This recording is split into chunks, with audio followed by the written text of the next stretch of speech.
પ્રકરણ 1 નર નારીના સંબંધો. સંસારનો મૂલાધાર સંબંધ છે. સંબંધમાંથી સંસાર બને છે અને વિસ્તરે છે. સંબંધોમાંથી જ સુખ અને દુઃખ પ્રાપ્ત થતા હોય છે. આ સંબંધ ભલે ચેતનની સાથેનો હોય કે જળની સાથેનો હોય, પ્રત્યેક સંબંધ સુખ કે દુઃખ અથવા બંને આપતો જ હોય છે. માણસ સંબંધો વિના રહી નથી શકતો. ઈચ્છાપૂર્વક કે અનિચ્છાપૂર્વક પણ તેના સંબંધો બંધાતા જ હોય છે. સંબંધો બાંધવા કદાચ સરળ હોય છે, પણ તેને તોડવા, છોડવા કે સમાપ્ત કરવા સરળ નથી હોતા. સંબંધ તૂટે, છૂટે કે સમાપ્ત થાય તો પણ સુખ દુઃખનું પ્રકરણ પૂરું થતું નથી. સારા સંબંધો તૂટે કે છૂટે તો દુઃખ થાય છે, જ્યારે ખોટા સંબંધો તૂટે કે છૂટે તો સુખ થાય છે. પણ ખોટા સંબંધો છોડવા કે તોડવાની પ્રતિક્રિયાઓ પણ થતી હોય છે, જે દુઃખદાયી બની શકે છે. કદાચ આવા જ કારણોસર પલાયનવાદી અધ્યાત્મે ઘણા સંબંધો છોડવા કે તોડવાને વૈરાગ્ય માન્યો છે. સૌથી છૂટવું અને એકાકી રહેવું એને નિર્લેપતા કહી છે. સ્ત્રી, પુત્ર, પરિવાર, ઘરબાર, નોકરી ધંધા વગેરે બધું જ છોડીને માત્ર એકાકી રહેનાર વ્યક્તિ આત્મામાં રમણ કરે તો તેમાંથી જીવન મુક્તિનો આનંદ લઈ શકાય છે. આવા ઉપદેશોને કારણે કેટલાક લોકો કપડાં સુદ્ધાનો ત્યાગ કરીને એકાકી વિચરણ કરતા રહે છે. આવા લોકો સંબંધોના દુઃખોથી તો કદાચ બચી જાય છે, પણ સંબંધોના સુખોથી પણ વંચિત રહે છે. કદાચ એ જ કારણસર સુખોને પણ બંધનનું કારણ માનીને ત્યાજ્ય ગણાવ્યા છે. દુઃખોથી છૂટવું હોય તો સુખોથી પણ છૂટવું જરૂરી છે. એવી દ્રઢ માન્યતાને કારણે તેમનો ઉપદેશ અને આચાર બંને સુખ વિરોધી, સુખદ્રોહી થઈ જતો હોય છે. કદાચ આ જ કારણસર પ્રજા દુઃખ પૂજક બની છે. સકારણ કે અલ્પ કારણસર જે વ્યક્તિ જાણી કરીને દુઃખો વેઠે છે તે ત્યાગી ગણાય છે અને લોકોનો અહોભાવ પ્રાપ્ત કરે છે. બીજી તરફ જે લોકો સહજ પ્રાપ્ત સુખોને સ્વીકારે છે કે ભોગવે છે તે સંસારી, મોહમાં કે બંધનમાં પડેલા મનાય છે. કોઈ પણ પ્રજાને સુખ વિરોધી બનાવવામાં આવે ત્યારે આપોઆપ તે વિકાસ વિરોધી થઈ જાય. કારણ કે સુખો સગવડોને આધીન હોય છે અને સગવડો વિજ્ઞાનને આધીન હોય છે. વિજ્ઞાન પ્રયોગશાળાને આધીન હોય છે અને પ્રયોગશાળા વૈજ્ઞાનિક અભિગમને આધીન હોય છે. જો તમારે સુખો જ ન જોઈતા હોય તો સગવડોની જરૂર જ ન રહે. તમે અગવડોનો હોંશે હોંશે સ્વીકાર કરો તો વિજ્ઞાન કે પ્રયોગશાળાની પણ જરૂર ન રહે. આ રીતે પ્રજા આપોઆપ પછાત થઈ જાય. પછાતપણું જ્યાં આદર્શ બની જાય તો તેવી પ્રજા દિન પ્રતિદિન કમજોર, દરિદ્ર, ગુલામ, લાચાર અને પરાધીન થઈ જાય. ભારતની દરિદ્રતામાં અનેક કારણોમાંનું આ એક મુખ્ય કારણ પલાયનવાદી અધ્યાત્મ પણ છે. આ અધ્યાત્મે પ્રજાને પ્રયોગશાળા તરફ જતા રોકી અને પરમ સુખના નામે સર્વસ્વ ત્યાગ તરફ વાળી. આટલું કર્યા પછી પણ ખરેખર જુઓ તો સંબંધ મુક્ત થઈ શકાતું નથી. સર્વસ્વનો ત્યાગ કરનાર પણ ફરી પાછો ગુરુ શિષ્ય, ગુરુ ભાઈ બહેન, ગુરુ દાદા, ગુરુ કાકા, ગુરુ આશ્રમ, કુટિયા, સંસ્થા, સંપ્રદાય, વાડો કે પરિવારની સાથે જોડાતો હોય છે. પેલા પૂર્વાશ્રમના કુદરતી સંબંધો કરતા આ બધા સંબંધો વધુ પ્રબળ અને રાગદ્વેષ, મોહ, ઈર્ષા વગેરે દોષોને ઉત્પન્ન કરનારા હોય છે. વસ્ત્ર સુદ્ધાનો ત્યાગ કરનાર પણ અન્ન, જળ, આવાસની લાચારી તો ભોગવતો જ હોય છે. ગામે ગામે, ઘરે ઘરે ભટકવું અને બીજાની કમાણીનો રોટલો ખાવો એ પરમ સુખ ન કહેવાય. એ પરાવલંબિતા જ કહેવાય. આવો માણસ સુખી હોય તેવી કલ્પના જ ઠગારી છે. ખરી વાત તો એ છે કે માણસ લાખ પ્રયત્નો કરીને પણ સંબંધહીન થઈ શકતો નથી. એક તરફના સંબંધો કાપી નાખો તો બીજી તરફના નવા નવા સંબંધો પાંગરી ઉઠતા હોય છે. એટલે સંબંધહીન થવાની સાધના એક પ્રકારથી નિષ્ફળ બની જતી હોય છે. આટલું જ નહીં, તે ત્યાગમાં રાગ પેદા કરનારી અને પ્રજાને ગુમરાહ કરનારી બની જતી હોય છે. હવે જરા વિષયની બીજી બાજુ તપાસીએ. સંબંધો અનિવાર્ય જ છે તો પછી તેને તોડવા કે છોડવા નથી, પણ તેને સુધારવા છે. સુધારેલા સંબંધો સુખ આપે છે, બગાડેલા સંબંધો દુઃખ આપે છે. તો પછી સંબંધોને સુધારવાની સાધના જ કેમ ન કરવી? સંબંધો સુધારવા એટલે શું? માનો કે નર નારીના સંબંધો છે, જેમાંથી સુખ દુઃખ બંને પ્રાપ્ત થતા હોય છે. તેમાં સુખો વધે અને દુઃખો ઘટે તેવી સાધના કરી શકાય છે. પ્રથમ તો જો આ સંબંધ વાસનાના કારણે થયો હોય અને વાસનામાં બેવફાઈ થતી હોય, બળિયાના બે ભાગ થતા હોય, તો ધર્મ વ્યવસ્થા કહે લગ્ન જીવન જીવો. નર નારીને લગ્નના પવિત્ર બંધનથી બાંધો અને તેમની મર્યાદા દ્રઢ કરાવો. મર્યાદા બહારનું જીવન પાપ છે તેમ દ્રઢપણે ઠસાવો. બાલ્યકાળથી જ આવા દ્રઢ સંસ્કારો ધર્મના દ્વારા દ્રઢ કરાયા હોય તો બેવફાઈ કે બળિયાના બે ભાગ જેવા અનર્થોથી મોટા ભાગે બચી શકાય છે. પણ જો તમારા ઘરમાં ધાર્મિકતા જ ન હોય અને આવા સંસ્કાર જ ન હોય તો અનર્થોથી બચી શકાય નહીં. ધર્મ નર નારીને પતિ પત્ની બનાવીને એક પવિત્રતાની ભાવનાથી ભરી દે છે, જેથી બંને એકબીજામાં સંતોષ કરી વિષય સુખોને ભોગવતા છતાં સુખ અને તૃપ્તિનો અનુભવ કરી શકે છે. આ સુરક્ષિત માર્ગ છે. શારીરિક રોગોથી બચવા માટે તથા માનસિક અશાંતિથી બચવા માટે પણ હિતકારી માર્ગ છે. એટલું જ નહીં, એકબીજાને વિશ્વાસપાત્ર, સ્થાયી હૂંફ અને સહાયક થવા માટે પણ કલ્યાણકારી માર્ગ છે. સ્ત્રીના સામૂહિક દોષો કે વિષય વાસનાના દોષોને સતત ગા ગા કરવાથી નથી તો સ્ત્રી છૂટતી કે નથી વિષય વાસના છૂટતી. કારણ કે આ બંને કુદરતી વ્યવસ્થા છે અને તે જીવન માટે જરૂરી પણ છે. એટલે તેને છોડવા ઉપર ભાર ન મૂકતા તેને સુધારવા ઉપર ભાર મૂકવો જોઈએ. ધર્મે સ્ત્રી પુરુષને પતિ પત્ની બનાવ્યા, મર્યાદામાં બાંધ્યા અને કહ્યું કે હવે જીવનની અંતિમ ક્ષણ સુધી બંને એકબીજાને સાથ અને હૂંફ આપો. આ પલાયનવાદ નથી, વાસ્તવવાદ છે. આ નકારાત્મક ચિંતન નથી, પણ કુદરત સહજ સકારાત્મક ચિંતન છે. નરનારીના સંબંધોની માફક બીજા બધા સંબંધોમાં પણ સકારાત્મક ભાવ રાખવાનો. ત્યાગ કોઈનો નહીં, સુધાર બધાનો. બધા સંબંધોને સુધારી શકાય છે. આ મુખ્ય સૂત્ર હોવું જોઈએ. સંબંધ માત્ર દુઃખદાયી છે, માટે સંબંધ માત્રનો ત્યાગ કરો એ પલાયનવાદ છે. એટલું જ નહીં, તે નિષ્ફળ પણ છે. કારણ કે બધા સંબંધો તોડનારા અંતે તો બીજા નવા નવા સંબંધો બાંધતા જ હોય છે. કારણ કે માણસ સંબંધ વિના રહી શકતો નથી. જો કુદરતી જ વ્યવસ્થા આવી હોય તો પછી સંબંધોને સુધારવા અને દ્રઢ કરવા જોઈએ. માનવીય વ્યવસ્થાને તેની સાથે જોડવી જોઈએ.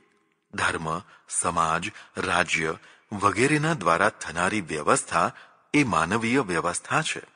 એ કુદરતી વ્યવસ્થાની પોષક બનીને સંબંધોને પારદર્શી બનાવે છે. જો ધર્મ, સમભાવ કે રાજવ્યવસ્થા હોય જ નહીં તો ભયંકર અરાજકતા થઈ જાય. કારણ કે જેમ ધન માટે લોકો લૂંટાલૂંટ કરે છે તેમ વિષયો માટે પણ લૂંટાલૂંટ થવા માંડે. એટલે કુદરતી વ્યવસ્થાની સાથે માનવીય વ્યવસ્થા પણ એટલી જ જરૂરી છે. પ્રકરણ 2. પતિ પત્ની સંબંધ. માનવીય અવસ્થાનું પ્રથમ ઘટક છે પતિ પત્નીનો સંબંધ. પતિ પત્નીના સંબંધોના મુખ્યતઃ 4 ઘટકો છે. 1. કામવૃત્તિ, 2. ધનવૃત્તિ, 3. પ્રેમવૃત્તિ અને 4. વ્યવહાર વૃત્તિ. કામવૃત્તિ એટલે વિષય વાસના ભોગવવાની તીવ્ર ઈચ્છા. આ વૃત્તિ કુદરત સહજ છે. પરમેશ્વરે જ આ વૃત્તિ સકારણ અને સહેતુક મૂકેલી છે. કામવૃત્તિનો ઉદય થતાં જ યુવાવસ્થા શરૂ થાય છે. કેટલીક વાર ખોટા વાતાવરણથી અથવા ખોટા પ્રસંગોથી આવી વૃત્તિને સમય પહેલા પણ ઉદિત કરવામાં આવે છે, જે હિતકારી ન કહેવાય. તો બીજા પક્ષે તેના સમયે આવી વૃત્તિ ઉદિત થાય તેને અવરોધવાનો સતત પ્રયત્ન થાય તે પણ હિતકારી ન કહેવાય. કુદરતી વ્યવસ્થાની સાથે ધર્મ વ્યવસ્થા સંયોજિત થવી જોઈએ. કન્યાનું રજોદર્શન અને યુવકનો વીર્યસ્ત્રાવ એ કુદરતી વ્યવસ્થાની પ્રથમ નિશાની સમજવી જોઈએ. તેમાં થોડાક વર્ષો આઘા પાછા કરી શકાય, પણ ઘણા વર્ષો સુધી તેનો અવરોધ કરવામાં આવે તો તે કુદરતની સામેનો બળવો છે, જે હિતકારી ન થઈ શકે.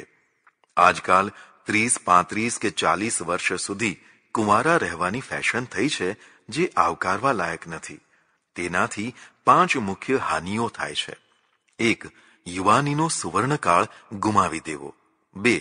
અપલક્ષણો કે કુટેવોમાં ફસાઈ જવું. 3. નાના મોટા લફરા થઈ જવા. 4. પરસ્પરમાં સેટ થવાની ક્ષમતા ખોઈ દેવી. અને 5. પાછલી ઉંમરના બાળકોનો સારો ઉછેર તથા પોતાની જવાબદારી સોંપવાની તકો ઓછી કરી નાખવી. જરા વિગતથી જોઈએ. પશુ પક્ષીઓની માફક માણસોને પણ યુવાનીનો સુવર્ણકાળ આવતો હોય છે, જે 30-40 વર્ષ સુધી ટકતો હોય છે. એ પછી રજતકાળ 50 વર્ષ સુધી રહે છે, અને તે પછીનો કાળ તામ્ર અથવા લોહકાળ કહી શકાય. પ્રત્યેક નર નારીમાં કામવૃત્તિ અને કામશક્તિ બંને સાથે સાથે ચાલે છે. તેમાં કામવૃત્તિ જીવન પર્યંત રહે છે, જ્યારે કામશક્તિ ઉંમરની સાથે કુદરત સહજ રીતે ક્ષીણ થવા લાગે છે. પક્વ વૃદ્ધાવસ્થામાં કામવૃત્તિ તો રહે છે, પણ કામશક્તિનો ક્ષય થઈ જાય છે. કામશક્તિ વિનાની કામવૃત્તિ માણસને અત્યંત દુઃખ આપે છે. વ્યક્તિ અને પ્રજાનું સાચું ઘડતર એ છે કે તેનામાં જીવનના ઘણા વર્ષો સુધી કામશક્તિ પ્રબળ રહે. વેદોમાં એને વીર્યવાન પુરુષ માન્યો છે. આ શક્ય છે જો કુદરતની સાથે કામવૃત્તિ અને કામશક્તિનો સુભગ મેળ કરવામાં આવ્યો હોય તો આવી વ્યક્તિ તથા આવી પ્રજા સમર્થ પ્રજા બને, કારણ કે એ વીર્યવાન અને સામર્થ્યભરી પ્રજા છે. પણ જો માનવીય વ્યવસ્થા કુદરત વિરોધી બનાવી હોય અને એથી વ્યક્તિ કે પૂરી પ્રજાની જુવાનીને નિષ્ક્રિય બનાવી દેવાય હોય તો વ્યક્તિ અને પ્રજા અર્ધનપુસંક જેવી બનીને માય કાંગલી થઈ જાય. કુદરત વિરોધી માનવીય વ્યવસ્થા આ રીતે પ્રગટે છે. પ્રથમ તો ધર્મ અથવા અધ્યાત્મ કામવૃત્તિ અને કામભોગ પ્રત્યે ઘૃણા ફેલાવે. કુમળા માણસને વારંવાર સમજાવવામાં આવે કે કામભોગ મહાપાપ છે, તેનાથી દૂર રહેવું જોઈએ. તેમાં અબજો જંતુઓનો નાશ થાય છે, એટલે હિંસાનું મહાપાપ લાગે છે. તેનાથી મોક્ષ અવરોધાય છે. જેને મોક્ષ જોઈતો હોય તેણે સ્વપ્નમાં પણ કામભોગનો વિચાર ન કરવો જોઈએ. તેણે નૈષ્ઠિક બ્રહ્મચર્યનું કઠોરતાથી પાલન કરવું જોઈએ, વગેરે વગેરે. આવા વિચારોથી વ્યક્તિ તથા પ્રજામાં કામ પ્રત્યે પાપવૃત્તિ, ઘૃણા અને હિંતાના ભાવો પ્રગટે છે. ધર્મ અને અધ્યાત્મની પૂરી શક્તિ નરનારીને એકબીજાથી અલગ દૂર કરવામાં લાગી જાય છે. અને આવા એકબીજાથી દૂર થયેલા નરનારીઓ પવિત્રાત્મા તરીકે પૂજાવા લાગે છે. જાણતા અજાણતા પણ કોઈ નાનું મોટું સ્ખલન ન થઈ જાય તે માટે અત્યંત કઠોર નિયમો ઘડવામાં આવે છે. જે જેટલા કઠોર નિયમો પાળે તે તેટલો જ પવિત્ર અને પૂજ્ય થઈ જાય છે. ખરી વાત તો એ છે કે જ્યાં વધુમાં વધુ કઠોર નિયમો હોય છે ત્યાં વધુમાં વધુ ભ્રષ્ટાચાર પણ હોય છે. કુદરતની વિરુદ્ધમાં બનાવેલા નિયમોને પત્તાના મહેલની માફક કુદરત તોડી નાખતી હોય છે. ધાર્મિક ક્ષેત્ર આ રીતે દંભ, પાખંડ અને આડંબરનું મથક બની જતું હોય છે. કુદરત વિરુદ્ધના નિયમો, તેમાં પણ કામવૃત્તિના નિયમો માણસને સતત તણાવમાં રાખે છે.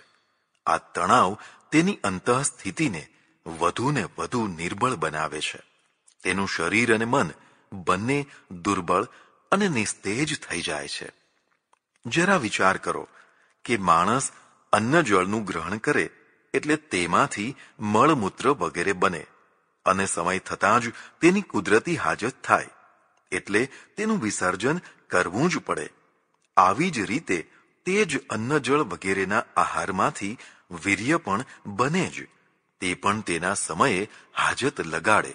જો તમે આવી હાજતને બળ કરીને રોકવા ચાહો તો મળમૂત્રની હાજતની માફક થોડોક સમય તો તેને રોકી શકો, પણ કાયમના માટે તેને રોકી શકાય નહીં. જાગૃતમાં નહીં તો સ્વપ્નમાં પણ તેનું વિસર્જન થઈ જ જવાનું.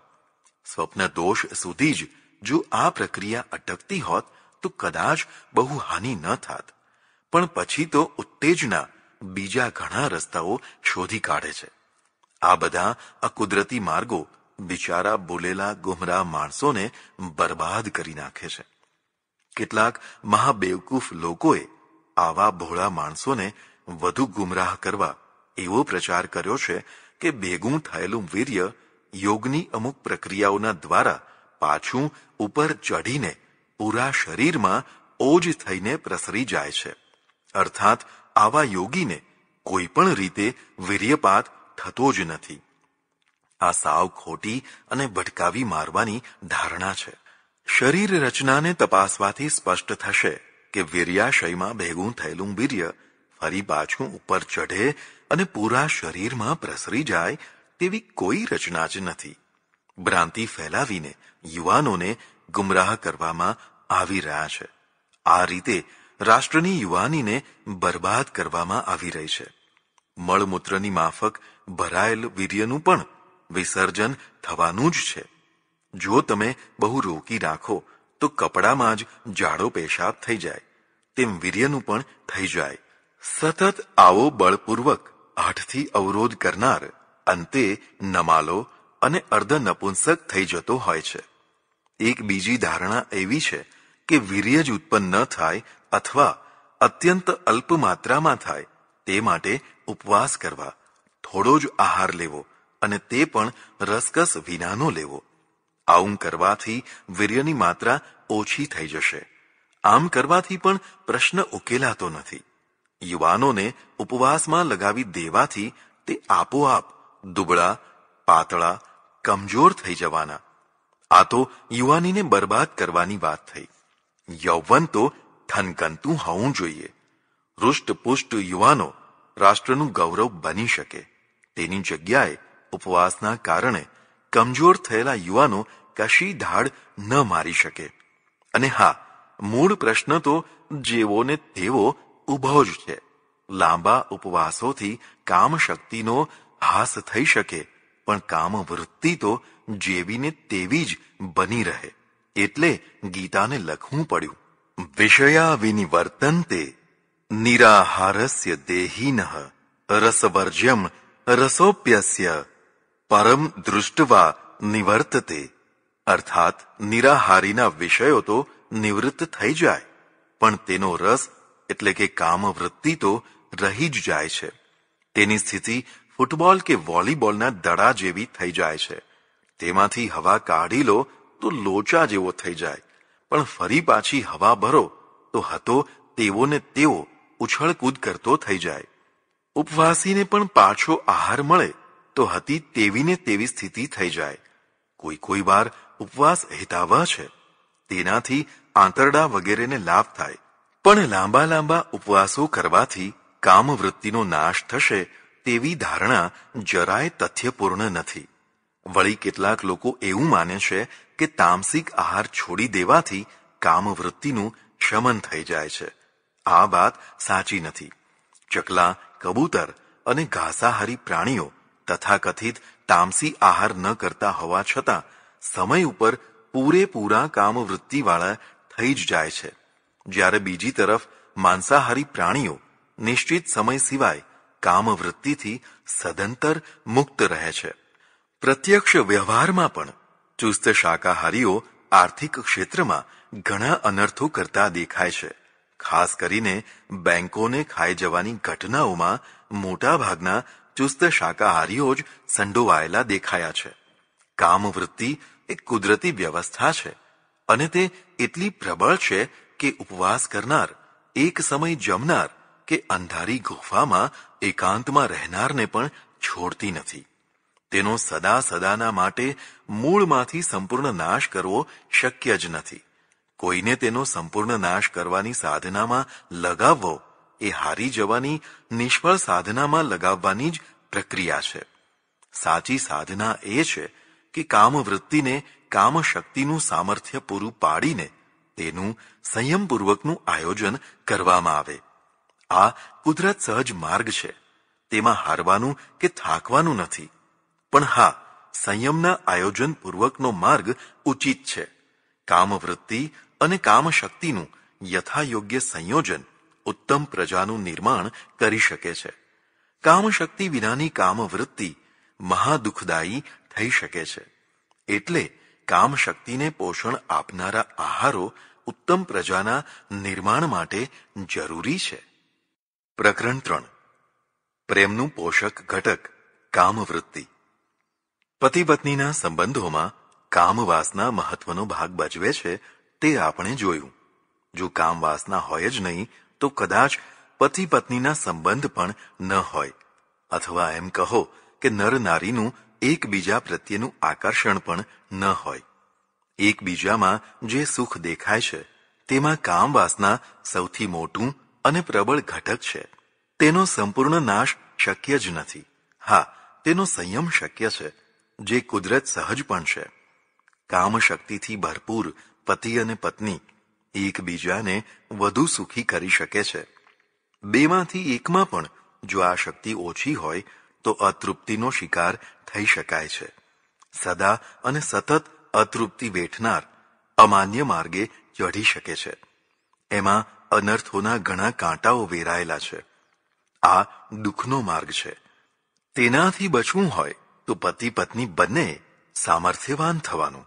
માયકાંગલા, દુબળા કે હતવીર્ય થશે તો બંને એકબીજાને સુખ નહીં પણ દુઃખ આપતા થઈ જશે.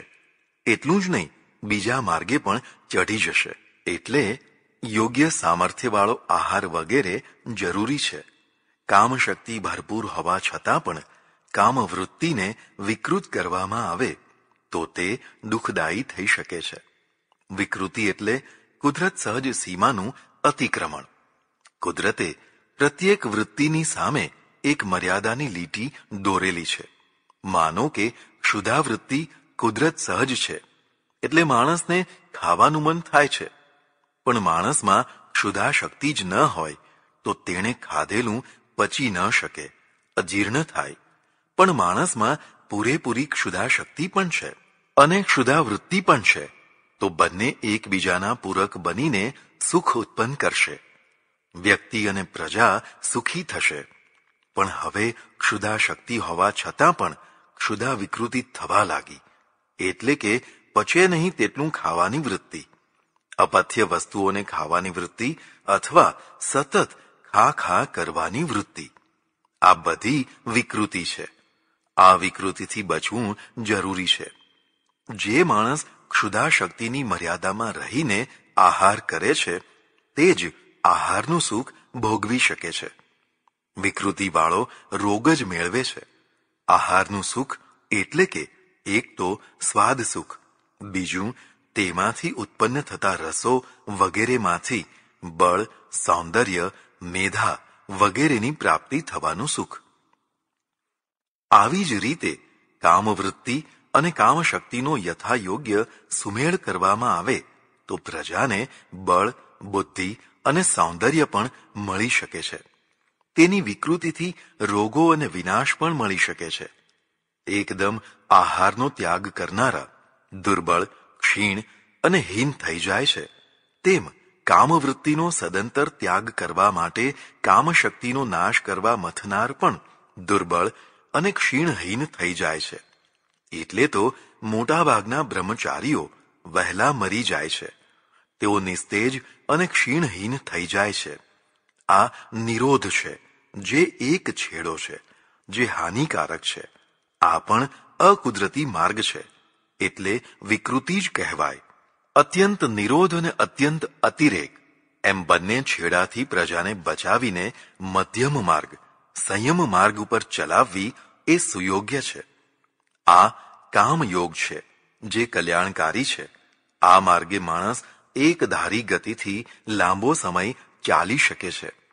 આમાં માણસ હારતો કે થાકતો નથી, પણ તરોતાજા રહે છે. હા, સંતોષપૂર્વકનો સંયમ હોય તો.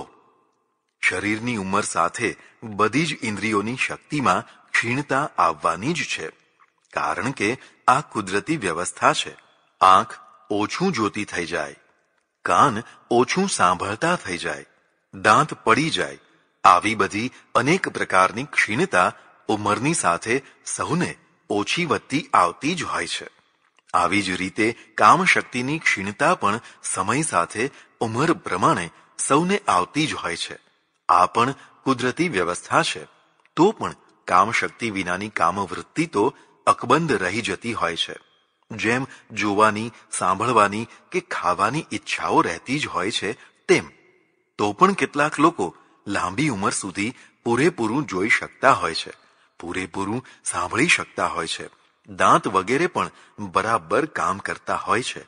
આવી જ રીતે ઘણા લોકો લાંબા સમય સુધી કામશક્તિ પણ ધરાવતા રહે છે. વૈદિક પ્રાર્થનામાં આવું જ માંગ્યું છે.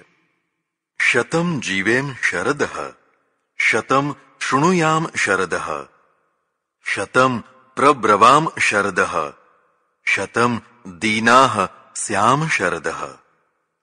આ મંત્રમાં 100 વર્ષ સુધી બધી ઇન્દ્રિયોની પૂરી ક્ષમતા સુધી અને અદીના એટલે કે પરાવલંબી થયા વિના પૂર્ણ સ્વાવલંબી થઈને જીવવાની ઈચ્છા વ્યક્ત કરવામાં આવી છે. આ જીવનનો સ્વીકાર છે. એટલું જ નહીં, જીવન એક માણવાની વસ્તુ છે તેનો પણ સ્વીકાર છે. એવી વિચારધારા શા કામની, જે કુદરત વિરુદ્ધ નિષ્ફળ જીવન જીવવાની પ્રેરણા આપે. માનો કે પૂરેપૂરી સાવધાની છતાં ઇન્દ્રિયોની શક્તિમાં ક્ષીણતા આવી ગઈ, તો પણ શું થઈ ગયું? આંધળા બહેરા માણસો પણ જીવનને રસપૂર્વક જીવી શકે છે. તો કામશક્તિની ક્ષીણતા પછી પણ માણસ ધારે તો જીવન માણી શકે છે. ખાસ કરીને પતિ પત્નીને એકબીજાની હૂંફ મળે, સાથ સહયોગ મળે, સ્પર્શાદિ દ્વારા પણ કામવૃત્તિનું શમન શક્ય છે. એટલું જ નહીં, આવો પ્રેમ એક બહુ મોટું ટોનિક બની શકે છે. આવા વૃદ્ધ પ્રેમી યુગલોના ચહેરાની ચમક જોજો, કારણ કે તેમને પ્રેમ અને હૂંફનું મોટું ટોનિક પ્રાપ્ત થયા કરે છે. એકાકી વ્યક્તિઓની નિસ્તેજતા, વ્યાકુળતા અને ખાલીપણું તેમના જીવનને ભારરૂપ બનાવી દે છે. ધર્મ અને સમાજની એવી વ્યવસ્થા હોવી જોઈએ કે જેથી વિવશ થઈને માણસને એકાકીપણું કે ખાલીપણું ભોગવવું ન પડે. જીવનની વાસ્તવિકતાનો સ્વીકાર કરીને જે દર્શનો, વિચારો, ધારણાઓ બની હશે, તે જ માનવતાવાદી કલ્યાણકારી વ્યવસ્થાઓ ગોઠવી શકશે. જે લોકો વાસ્તવિકતાની ઉપેક્ષા કરીને માત્ર કાલ્પનિક આદર્શોના જોરે વ્યવસ્થા ગોઠવશે, તે લોકોને રીબાવનારી, ગુંગળાવનારી અને જીવનને વ્યર્થ બનાવનારી થઈ જશે. પ્રકરણ 4. બીજું ઘટક ધન.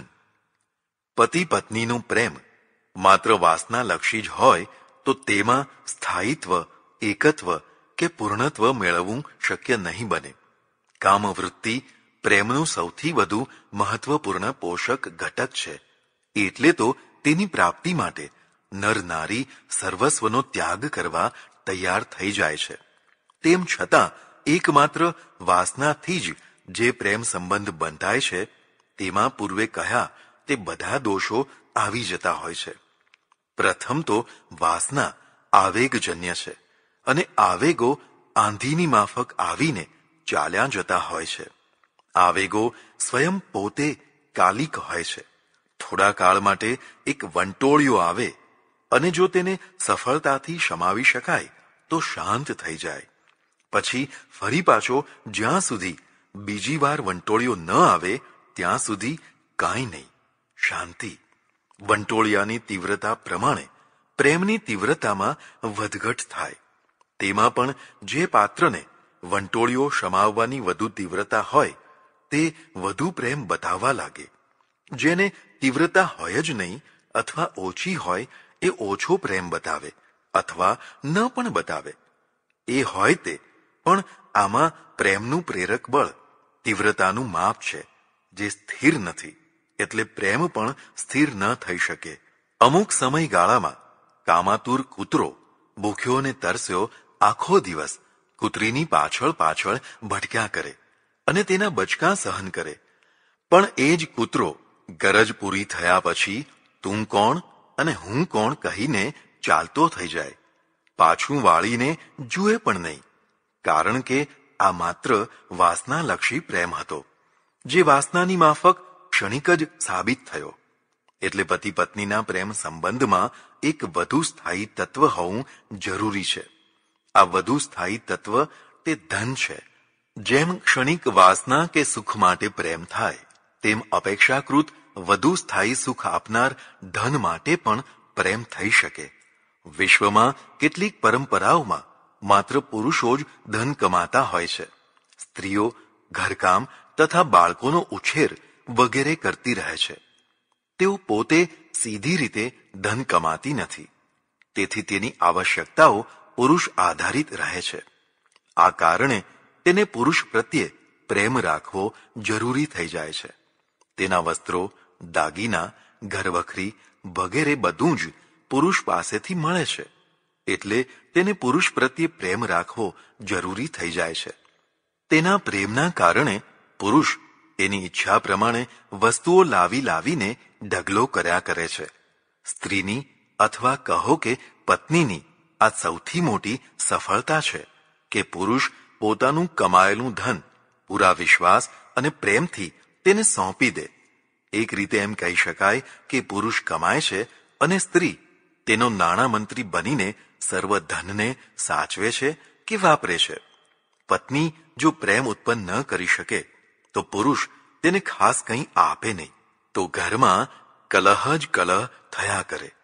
પત્નીના અનેક સદગુણોમાં સર્વોચ્ચ સદગુણ છે પતિની ઈચ્છાનું પાલન કરવું, તેની મરજી પ્રમાણે આયોજન કરવું. આ બહુ મોટી તપસ્યા છે, અઘરી છે, પણ આ તપસ્યા જ અંતે સર્વસ્વની પ્રાપ્તિ કરાવી આપતી હોય છે. સતત દલીલો કરનારી, વારંવાર વિરોધ કરનારી, લપલપ કે બોલબોલ કરનારી, પતિની ઈચ્છા વિરુદ્ધ વર્તણૂક કરનારી અને સતત ડામ દેનારી પત્ની કદી પણ પતિના પ્રેમને જીતી શકતી નથી, ભલે તે રૂપનો અંબાર કેમ ન હોય. હા, આટલા બધા દોષો હોવા છતાં પણ જો કોઈ પત્ની પતિને પોતાની ઈચ્છા પ્રમાણે નચાવતી હશે તો તે પતિ મોટા ભાગે નમાલો જ હશે. તે કદાચ ધનનું સુખ તો આપી શકતો હશે, પણ પત્નીના વંટોળિયાનું શમન નહીં કરી શકતો હોય. આવી સ્થિતિમાં બંને એકબીજાથી અતૃપ્ત, અસંતુષ્ટ અને કદાચ મળદા જેવો સંબંધ ચાલુ રાખવા લાચાર હશે. પતિના અનેક ગુણોમાં સૌથી મોટો ગુણ છે પૌરુષભર્યો પ્રેમ. આ હશે તો તેના બાકીના દુર્ગુણોને પત્ની સહન કરી લેશે, પણ જો આ ગુણ નહીં હોય તો તેનું વ્યક્તિત્વ પત્ની આગળ પ્રભાવહીન થઈ જશે. પ્રેમ પ્રેમમાંથી પોષણ પામે છે અને વધે છે. જો એક પક્ષે પ્રેમ નહીં હોય તો બીજા પક્ષે પણ તેની ખોટ થવાની જ. બેમાંથી કોઈ એક અથવા બંને ઉચ્ચ ખાનદાનીવાળા હશે તો પ્રેમ વિના પણ પતિ પત્નીનો સંબંધ ચાલુ રાખશે. આ વ્યવહારિક સંબંધ છે. લોક વ્યવહાર માટે તે બધું નાટક ભજવશે, કારણ કે ખાનદાની આબરૂ સાથે જોડાયેલી રહે છે અને આબરૂદાર માણસ સર્વસ્વ જતું કરીને પણ આબરૂને સાચવવા મથતો હોય છે. એમ પણ કહી શકાય કે પતિ પત્ની બંનેમાં જે વધુમાં વધુ આબરૂદાર હશે તેનું બીજું પાત્ર શોષણ કરશે. નફ્ફટ કે આબરૂ વિનાના માણસનું આ ક્ષેત્રમાં શોષણ થતું નથી. તે બિંદાસ્ત રીતે જીવી શકે છે. મૂળ વાત ઉપર આવીએ. પતિ પત્નીના સંબંધમાં વાસનાની સાથે પૈસો પણ મહત્વનો ભાગ ભજવે છે. પૈસાનો સ્થાયી પ્રભાવ રહે છે. ગમે તેટલા પ્રેમથી પ્રેમ લગ્ન કર્યા હોય, પણ પછી જો ધનની સ્થિતિ કંગાળ થઈ જાય તો પ્રેમની જગ્યાએ કલહ અને અંતે વિચ્છેદ પણ થઈ શકે છે. ભૂંડામાં ભૂંડી પરિસ્થિતિમાં પણ એકબીજાનો સાથ ન છોડનારા સાચા પ્રેમીઓ ભાગ્યે જ જોવા મળતા હોય છે. તેઓ મહાન છે, પણ તેમની ગણતરી નામ માત્રની જ હોય છે. તેમનું લાંબુ જીવન નથી હોતું. પૂર્વે કહ્યું તેમ પુરુષની કમાણી ઉપર ઘર ચાલતું હોય ત્યાં સ્ત્રી ધનની બાબતમાં થોડી ઘણીએ પરાધીન રહ્યા કરશે. આ પરાધીનતાથી તે પતિ સાથે પકડાયેલી રહે છે. સંબંધ તોડવા માંગે તો પણ તોડી શકતી નથી. તેમાં પણ જો તે બાળકોની માતા હોય તો તેની પરાધીનતા અનેક ગણી વધી જાય છે. તેણે પોતાની સાથે બાળકોને પણ પોષવાના હોય છે. એ પુરુષના દ્વારા જ થઈ શકે છે. આના કારણે પ્રાચીન કાળમાં બહુ જલ્દી ઘરભંગ કે છૂટાછેડા થતા નહીં. આ મોટું જમા પાસું હતું. જો કે તેના ઉધાર પાસા પણ હતા જ, તો પણ લડી ઝઘડીને પણ એકના એક થઈને રહેતા. જે સમાજમાં સ્ત્રી પણ કમાતી હોય છે તે સમાજમાં ધનની બાબતમાં સ્ત્રી બહુ પરાવલંબી નથી રહેતી. તે પોતાના પગ ઉપર ઊભી રહે છે. તેની તેને ખુમારી પણ હોય છે. આ ખુમારી ઘણીવાર અહંકારનું રૂપ પણ ધારણ કરી લે છે. એટલે તેની સહન શક્તિ ઓછી થઈ જાય છે. તે પુરુષનું જરા પણ સહન કરવા તૈયાર નથી હોતી. બંનેના ઈગો પરસ્પરમાં ટકરાય છે. તેમાં પણ જો બંને પક્ષે કે એક પક્ષે ખોટી સલાહ આપનારા માણસો મળી જાય છે તો ભડકો થતા વાર નથી લાગતી. આ ભડકામાં તેમનું દાંપત્ય બળીને ખાખ થઈ જાય છે. કદાચ આ જ કારણે છૂટાછેડાનું પ્રમાણ ઘણું વધી ગયું છે. છૂટાછેડાથી અણગમાનો એક પ્રશ્ન તો ઉકેલાઈ જાય છે, પણ બીજા ઘણા પ્રશ્નો ઊભા થાય છે. નવા પ્રશ્નોના ઉકેલો પ્રાપ્ત ન કરી શકાય તો ઉલમાંથી ચૂલમાં પડવાનું પણ થઈ શકે છે. છૂટા થયા પછી ફરી નવી જગ્યાએ ગોઠવાવું પણ સરળ નથી હોતું. જો ન ગોઠવાઈ શકાય તો વળી પાછું હતું એનું એ જ થઈને ઊભું રહે. અનેકવાર છૂટાછેડા લઈને અનેકવાર લગ્ન કરેલા માણસો પણ હોય છે, પણ તે લગ્ન સંબંધને ગાજરની પીપુડી માનીને જીવે છે.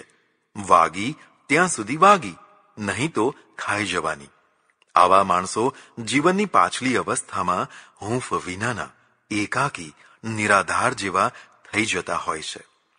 સુખ પહેલા ભોગવી લો કે પછી ભોગવો, દુઃખ પહેલા ભોગવી લો કે પછી ભોગવો, પણ જીવનના એક ભાગમાં તેનું અસ્તિત્વ રહેવાનું જ. બહુ ભાગ્યશાળી દંપતીઓ આદિથી અંત સુધી સુખ જ સુખ ભોગવતા હોય છે, જ્યારે ઘણા લોકો આદિથી અંત સુધી દુઃખ જ દુઃખ ભોગવતા હોય છે. શરૂઆતનું દુઃખ સારું, એક રીતે તે તપસ્યા છે. દાંપત્ય પણ એક પ્રકારનું તપ છે. તેમાં તપીને પક્વ થયેલા માણસો જ અંતે પાકા ઠામ થઈને ઠરતા અને ઠારતા હોય છે. એટલે મારી સલાહ તો એવી ખરી કે બને ત્યાં સુધી પુરુષે સ્ત્રીની કમાણીથી ઘર ચલાવવાની લાલચ ન રાખવી. પોતાની થોડી કમાણી હોય તો પણ થોડામાં જીવન નિર્વાહ કરવાની તૈયારી રાખવી. થોડી સગવડો અને ઘણી અગવડો વચ્ચે ભરપૂર પ્રેમથી જીવન જીવાતું હોય તો તે ઘણી અગવડો પણ પ્રેમ વિનાના જીવન કરતાં ઘણું ઉત્તમ જીવન છે. આનો અર્થ કોઈ એવો ન કરે કે હું સ્ત્રીને ઘરની દિવાલોમાં જ પૂરી રાખવાનો હિમાયતી છું. જો સ્ત્રીને પતિ પ્રેમમાં ઓટ ન આવે તેવો કોઈ ધંધો નોકરી મળતી હોય તો તે જરૂર કરે, પણ જ્યાં અનેક પ્રકારના અનેક પુરુષોનો સંપર્ક થતો હોય, જ્યાં સ્ખલનના અનેક કારણો મોજૂદ રહેતા હોય, તેવી નોકરી કે ધંધાથી બચવું જોઈએ. પુરુષોનો સંપર્ક એટલે માત્ર દુષ્ટ કે હલકા પુરુષોની જ વાત નથી. સારા પુરુષો અને સારી સ્ત્રીઓ પણ જો સતત સંપર્કમાં રહે તો પણ પ્રકૃતિનું કાર્ય કરતી જ હોય છે. બધી બાબતનો વિશ્વાસ રખાય, પણ કામવૃત્તિનો વિશ્વાસ ન રખાય. સગો બાપ કે સગો ભાઈ પણ જો સતત એકાંતમાં સંપર્કમાં રહે તો ક્યારે કામવૃત્તિ જાગી ઉઠશે તે કહી શકાય નહીં.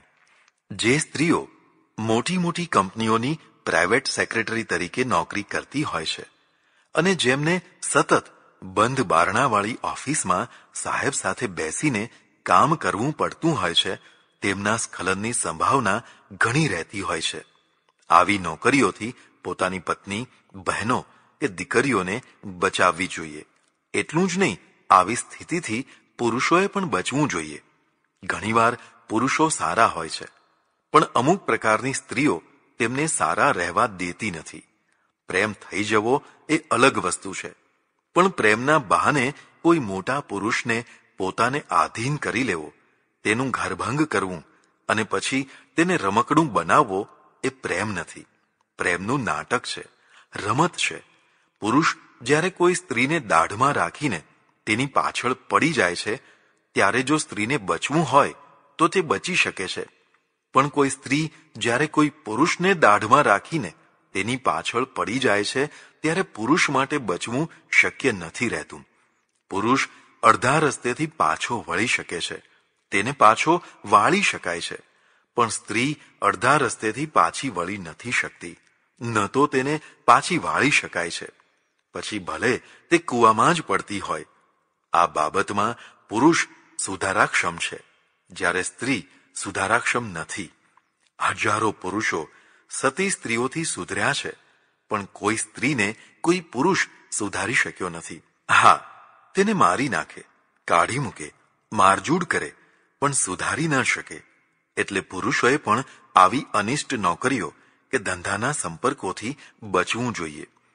ખરી વાત તો એ છે કે સ્ત્રી ઘર અને બાળ બચ્ચાને સંભાળે. ઘરમાં અને બાળકોના ઉછેરમાં એટલું બધું કામ હોય છે કે નોકરી કરવાનો સમય જ ન મળે. ઘરનું અને બાળકોના ઉછેરનું કામ બગાડીને સાથે સાથે પતિનું પણ જો નોકરી ધંધો કરવાનો આગ્રહ રાખવામાં આવે તો તે કદાચ દાંપત્ય સુખને બગાડનારો થઈ શકે છે. આમાં અપવાદ પણ હોઈ શકે છે. બધા માટે આ નિયમ નથી, પણ મોટા ભાગના માટે આ નિયમ હિતકારી લાગે છે. જરૂર છે થોડી આવકમાં સંતોષ માનીને ઓછી અગવડો સાથે હસતા હસતા જીવન જીવવાની તૈયારીની. પ્રકરણ 5. નિસ્વાર્થ પ્રેમ વૃત્તિ. જો વાસના વૃત્તિ ધનવૃત્તિ સાથે જોડાયેલી હોય તો તે બેવડો સ્વાર્થ ઊભો કરે છે.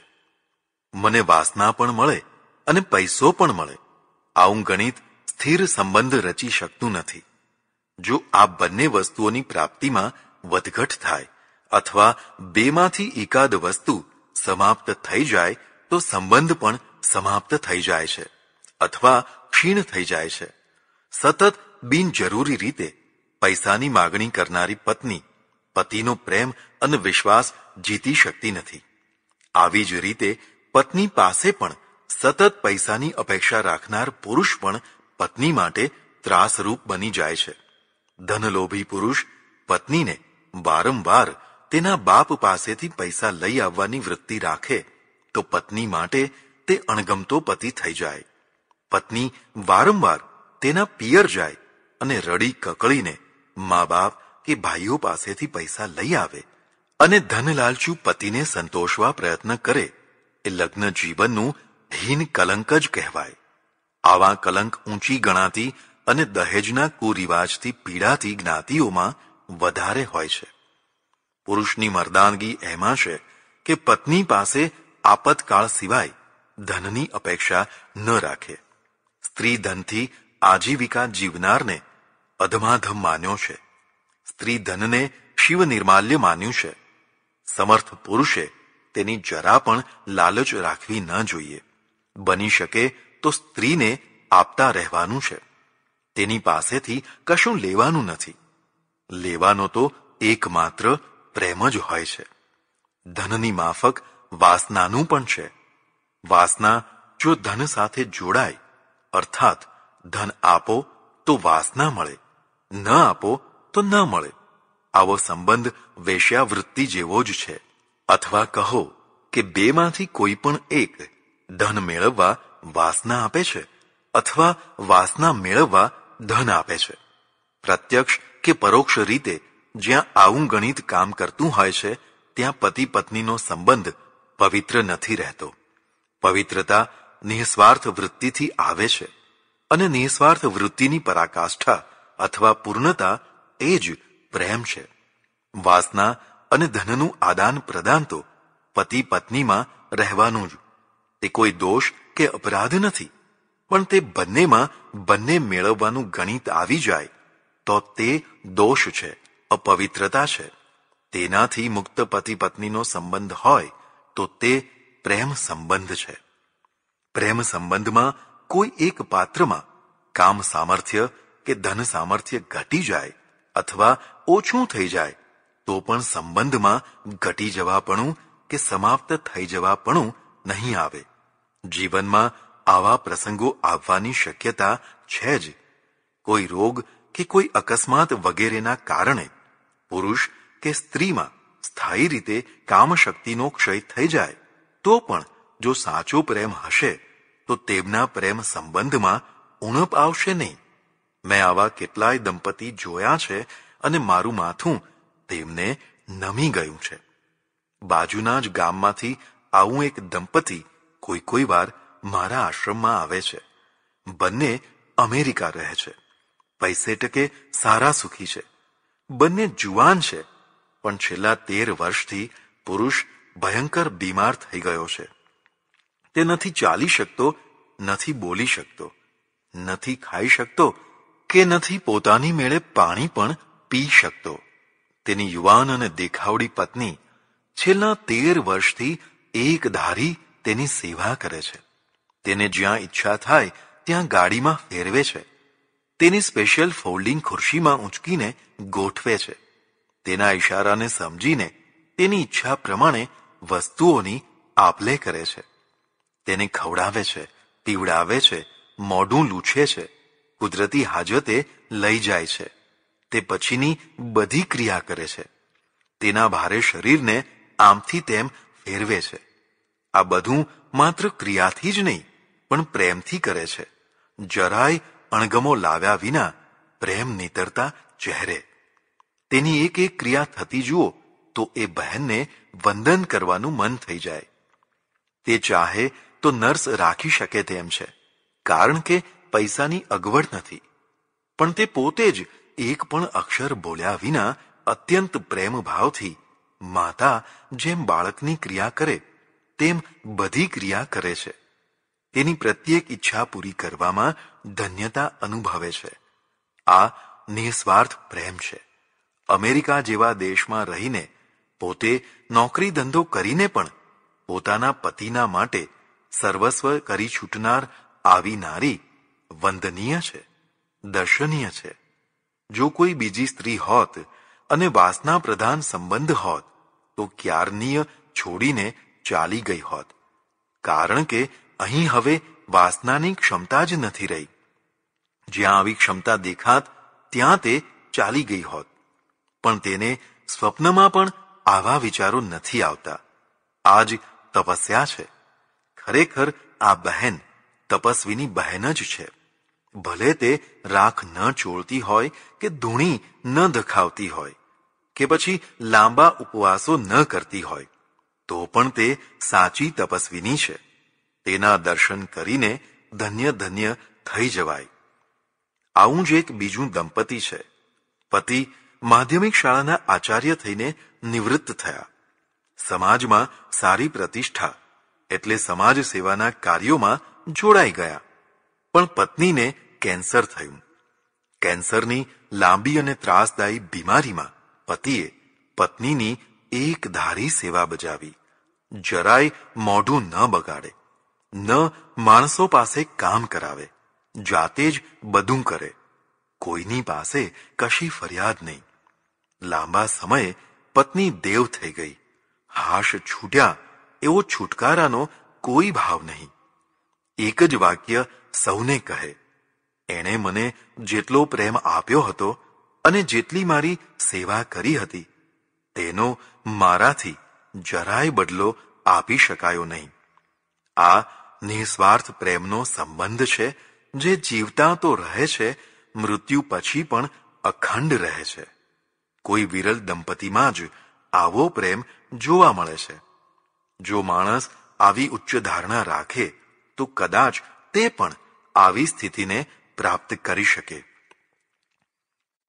પતિ પત્નીના સંબંધોની શરૂઆત ભલે ભૌતિક આવશ્યકતાઓથી થાય, પણ જો તેને બંને રિફાઇન કરતા રહે તો ક્રમે ક્રમે વાસના, ધન અને બીજા ભૌતિક સુખોના સ્વાર્થોથી તેને ઉચ્ચ કક્ષાએ પહોંચાડી શકાય છે.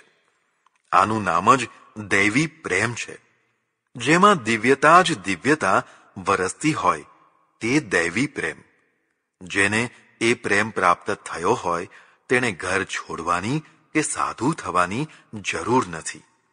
આ દૈવી પ્રેમ એ જ પરમાત્માનું સ્વરૂપ છે. ભલે ને તે પતિ પત્નીના માધ્યમથી જ પ્રાપ્ત કેમ ન થયું હોય. જ્યાં વાસના લાભ નથી, ધનલાભ નથી, નિસ્વાર્થ સાચો પ્રેમ પણ નથી, છતાં પતિ પત્નીનો સંબંધ હોય તો તે માત્ર વ્યાવહારિક સંબંધ છે. સંસારના અનેક સંબંધોમાં સૌથી પ્રબળ વ્યવહાર સંબંધ છે. ઈચ્છાએ કે અનિચ્છાએ પણ સૌએ આવો સંબંધ રાખવો જ પડતો હોય છે. આપણે જ્યારે કોઈના ઘરે જઈએ છીએ ત્યારે આપણને જે આવકારો અપાય છે તેના અનેક પ્રકાર હોય છે. ભલે શબ્દો એક સરખા હોય પણ ભાવ સરખા નથી હોતા. કેટલોક આવકારો ઉપેક્ષાભર્યો હોય છે. કહેવા ખાતર ભલે આવો એમ બોલે પણ તેમાં ભારોભાર ઉપેક્ષા હોય છે. કેટલાક આવોમાં વ્યવહાર માત્ર હોય છે. જે આવે તેને સૌને આવો એમ કહેવું જોઈએ એટલે આવો એમ કહ્યું. આ વ્યાવહારિકતા છે. કેટલાક આવોમાં ભાવ નીતરતો હોય છે. કહેનાર ખીલી ઉઠે, ઊભો થઈ જાય, સામો આવે, ભેટી પડે વગેરે અનેક હાવભાવોથી ભાવ છલકાવા લાગે. આ ભાવ વ્યવહાર સંબંધ છે જે સુખદાયી અને આનંદદાયી છે. જેટલો ભાવ વધારે તેટલો જ આનંદ વધારે. આવા ભાવથી ભર્યું જીવન હોય તેને સુખી જીવન કહેવાય. આ ભાવ જ વધુ શુદ્ધ થઈને પ્રેમ બને છે. એ પ્રેમ જ અમૃત તત્વની પ્રાપ્તિ છે.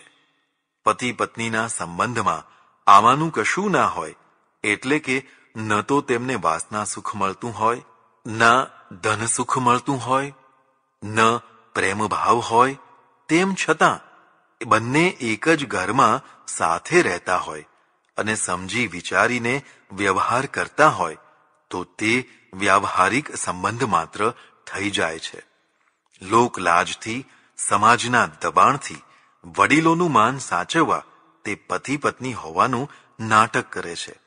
બાકી બંને કહેવા ખાતરના જ પતિ પત્ની છે. એમ કહો કે ચેતના વિનાના બે મર્દાં પતિ પત્નીનો ખેલ કરી રહ્યા છે. પ્રકરણ 6. સુધારાલક્ષી વ્યવસ્થાના પ્રશ્નો. લગ્ન જીવનની નિષ્ફળતા મનુષ્યો માટે એક બહુ મોટો પ્રશ્ન બનતો જાય છે. પહેલા લગ્ન જીવનની નિષ્ફળતા પછી પણ લગ્ન ટકી રહેતું હતું, કારણ કે લગ્ન તોડી શકાતું ન હતું. કોઈ પણ ભોગે લગ્ન ટકાવવું જ પડતું હતું. એટલે લગ્ન જીવનની નિષ્ફળતાના પરિણામ પતિ પત્ની સિવાય બાળકો અથવા બીજા કુટુંબીજનોને ખાસ ભોગવવા પડતા ન હતા. પણ છૂટા ન જ થવાય એવી બળજબરીની વ્યવસ્થાએ હજારો પતિ પત્નીઓના જીવન કજોડાની ચિતા ઉપર બળીને ખાખ થઈ ગયા. તો હજારો સ્ત્રીઓને આપઘાત કરવાની ફરજ પડી. આ રીતે છૂટાછેડા ન હોવાનો લાભ હતો તો દૂષણ પણ હતું. એ દૂષણમાંથી છૂટવા સુધારા થયા, જેમાં સ્ત્રીને નવા નવા હકો મળ્યા, જેમાં છૂટા થવાનો પણ હક મળ્યો. કોઈનું લગ્ન જીવન કોઈ પણ ભોગે સફળ થઈ શકે તેમ ન જ હોય અને પછી તેને છૂટા કરવામાં આવે તે યોગ્ય જ કહેવાય. પણ પછી આ છૂટનો અથવા કહો કે આ હકનો આગળ જતા મહા અનર્થ પણ થવા લાગ્યો. પહેલા પણ સ્ત્રી દુઃખી હતી અને હવે પણ તે દુઃખી થવા લાગી છે, કારણ કે ઢળતી ઉંમરની સ્ત્રીને ફરી ફરીને ગોઠવાવું સરળ નથી હોતું. જે પછાત કોમોમાં પુનર્લગ્નની પ્રથાઓ પહેલેથી જ હતી તેમને ખાસ આંચ ન આવી, કારણ કે સમાજનું પછાતપણું સ્ત્રીને પગભર તો નહોતું જ કરતું, માત્ર એક જગ્યાએથી છૂટીને બીજી જગ્યાએ ગોઠવાવાનું હતું.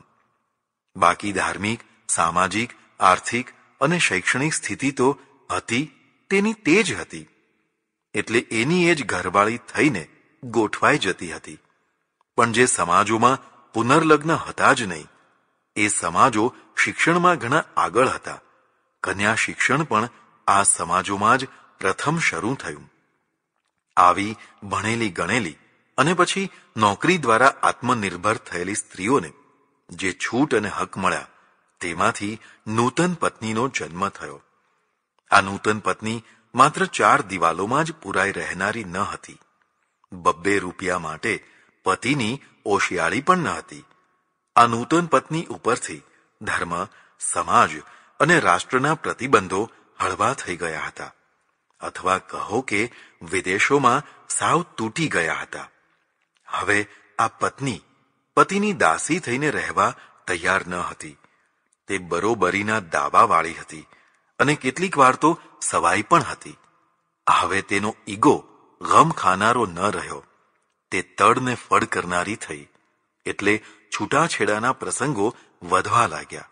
તે સ્વાભાવિક જ છે. ઉપર મેં માત્ર સ્ત્રીઓ માટે જ લખ્યું છે, તેનું કારણ એ છે કે પહેલાં જે લગ્ન અતૂટ રહેતા તેનું એકમાત્ર પ્રબળ કારણ સ્ત્રીઓની સહનશક્તિ જ હતી. સ્ત્રીઓને સહનશક્તિ એટલા માટે રાખવી પડતી કે તે સિવાય બીજો કોઈ રસ્તો જ ન હતો. ધર્મે એક ભાવમાં બીજો ભાવ કરવાને મહાપાપ સમજાવ્યું હતું. બીજી તરફ સમાજમાં આવા પુનર્લગ્નો માન્ય ન હતા, તો ત્રીજી તરફ સરકાર પણ કાંઈ કરી શકતી નહીં. ચોથું, સ્ત્રીમાં પોતાનામાં પગભર થવાની કે સામે પડીને લડી લેવાની શક્તિ ન હતી. આમ ચારે તરફથી સ્ત્રી ઘેરાયેલી હતી, એટલે તેને વધુ સહન કરીએ જ છૂટકો હતો. પણ આનું જમા પાસું પણ હતું. તે એ કે સ્ત્રી પૂર્ણ સુરક્ષિત પણ હતી.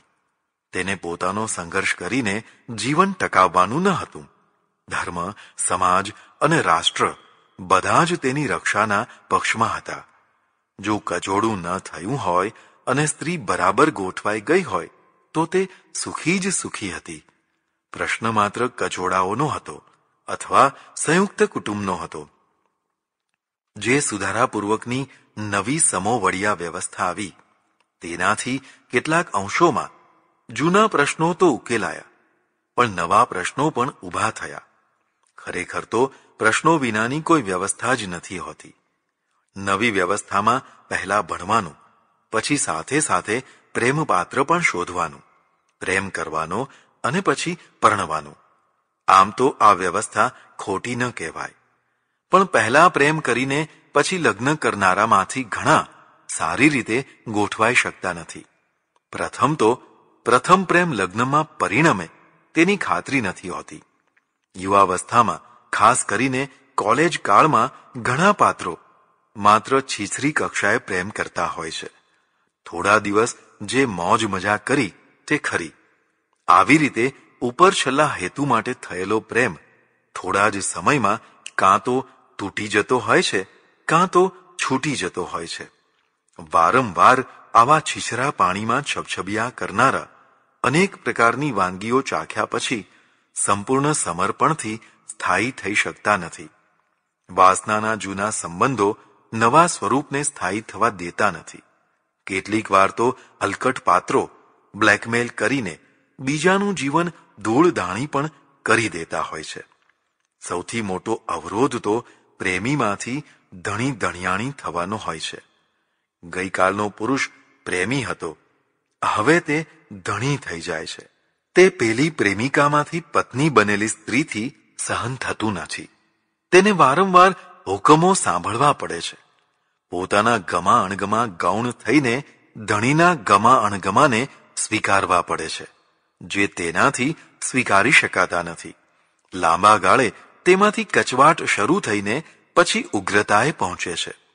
દુર્ભાગ્ય એ હોય છે કે તેમને કોઈ સારો મધ્યસ્થી પણ મળતો નથી, જે બંનેના ઈગોને ઓછો કરાવી બગડતા સંબંધોને સુધારી આપે. આ રીતે લગ્ન જીવન ભંગાણના આરે પહોંચી જાય છે. હવે પશ્ચિમમાં તો આ પ્રમાણે માજા મૂકી છે. ભારતમાં પણ હવે દિન પ્રતિદિન તે વધી રહ્યું છે, જે ચિંતાજનક છે. આ નવી સુધારાજનક વ્યવસ્થામાં એક નવો દૂષિત ફણગો એ ફૂટ્યો છે કે લગ્ન બાહ્ય સંબંધોનો ફેલાવો થવા લાગ્યો છે, જેનો વધુ ભોગ તો સ્ત્રીઓ જ થતી હોય છે. પુરુષ લગ્ન બાહ્ય સંબંધો સ્થાપિત કરે છે કારણ કે તે માટે તેની ઘણી મોકળાશ છે. તે બોસ છે, કલાકાર છે, ઉચ્ચ કક્ષાનો સર્વન્ટ છે, શેઠ છે, શ્રીમંત છે. તેને ઘણી મોકળાશ છે, ધન વગેરેનું સામર્થ્ય પણ છે અને ઘરની અતૃપ્તિ પણ છે. સાથે સાથે મિત્રો વગેરેનું વાતાવરણ પણ લપસણું છે. આ બધામાં તેને લપસાવનારા તત્વો મળી રહે છે. ઘરના ભોજન કરતાં હોટલના ભોજનમાં ઘણી વાનગીઓ હોય છે. બસ ઓર્ડર કરો, પૈસા ભરો અને જમો. પૈસાની કમી નથી એટલે બીજો કશો વાંધો નથી. બીજી તરફ પત્ની વધુને વધુ વહેમી કજિયાળી થઈને પેલાને દૂર કરતી રહે છે. તેને ખબર નથી પડતી કે તેનું વલણ જ તેનું મોટું શત્રુ છે. તે વલણ સુધારી નથી શકતી એટલે પોતાના પુરુષને ખોઈ બેસે છે. છતાં પતિએ તે પતિ વિનાની થઈ જાય છે અને આંસુઓ પાડે છે. તો ઘણીવાર બંને પાત્રો લગ્ન બાહ્ય સંબંધોમાં અટવાઈ જાય છે. બંનેને એકબીજાનો કંઈક ખ્યાલ પણ આવી જાય છે, પણ બંને એકબીજાના વ્યવહારને સ્વીકારી લે છે. તેમને કશો છોછ પણ રહેતો નથી. શહેરોની ઊંચી સોસાયટીઓમાં જુદી જુદી ક્લબો કે તે વિના પણ આવું ઘણું ચાલે છે. પણ આવા સંબંધોમાં પણ એક તો સ્થાયિત્વ નથી રહેતું, વિશ્વસનીયતા પણ નથી રહેતી. ખાસ કરીને પાછલી જિંદગીમાં જે હૂંફની અપેક્ષા રહે છે તે હૂંફ પણ નથી રહેતી. લગ્ન જીવન ચાલુ રાખીને લગ્ન બાહ્ય સંબંધો ચલાવવા અને તેનો સરેઆમ બચાવ કરવો, તેનું સમર્થન કરવું એ લગ્ન સંસ્થાનો નાશ કરવાનું જ કાર્ય કહી શકાય. સૌથી ઉત્તમ તો એ છે કે લગ્ન પહેલા પ્રેમ થયો હોય અને પછી લગ્ન થયા હોય તો બંને પોતપોતાની ભૂમિકાને ગંભીરતાથી સમજે અને સ્વીકારે અને જીવનભર નિભાવે. લગ્ન પહેલા પ્રેમ થયો હોય અને કદાચ કોઈ કારણસર લગ્ન ન થઈ શક્યા હોય તો પણ બંને એકબીજાને માફ કરે, બ્લેકમેલ ન કરે અને જેને જેની સાથે નવું જીવન જીવવું હોય તેને જીવવા દે. તેમાં અડચણ ન કરે. બને તો અનુકૂળતા કરી આપે અને પૂર્વ સંબંધ ઉપર કાયમ માટેનો પડદો પાડી દે. ઘુમડાની માફક તેને ખોતર ન કરે. પણ બેમાંથી કોઈ એક પાત્રની તીવ્ર લાગણીઓ થઈ હોય અને કોઈ ઉપાયે પણ લાગણીઓ અટકાવી કે સમાપ્ત કરી શકાતી ન હોય તો કવિ થઈ જાય અને વિરહ વિયોગની બેવફાઈની કવિતાઓ રચે. તે અમર કવિતાઓ રચી શકશે, કારણ કે તેના પ્રેમભંગથી થયેલો મર્માઘાત રૂઝાય જ નહીં અને હંમેશા દૂઝ્યા કરે તો તે કવિ થઈને ઉત્તમ સર્જન કરી શકશે.